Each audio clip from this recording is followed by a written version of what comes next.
Habari, naitwa Mashingo Lerise, daktari kutokea MSI Tanzania. Leo tukiwa tunaadhimisha siku ya kupambana na polio duniani, tukiwa na kauli mbiu inayosema tokomeza polio, kila tone ni muhimu, kila mtoto ni wa thamani. Naomba muda wako kidogo, ewe mzazi na mlezi, tuzungumze kuhusiana na umuhimu wa chanjo kwa ukuaji na afya ya mtoto mdogo.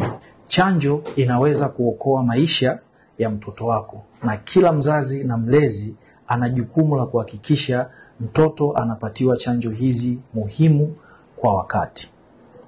Nini faida ya mtoto kupatiwa chanjo kwa wakati?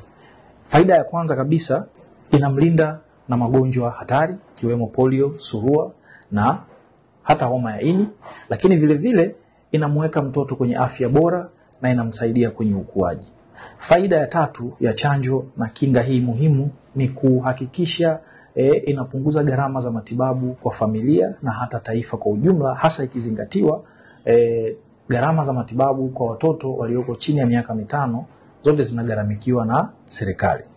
Vivyo hivyo, upatikanaji wa kinga hii muhimu unasaidia kuzuia magonjwa ya mlipuko. Nini kinatokea ikiwa mtoto hakupatiwa kinga hizi kwa wakati?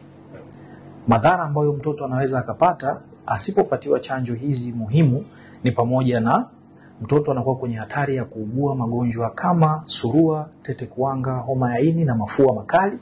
Lakini vile vile mtoto anakuwa kwenye hatari ya kuambukiza watoto wenzie au jamii inayomzunguka. Vivyo hivyo yeye anakuwa kwenye hatari ya kupata maambukizi ya magonjwa ya mlipuko.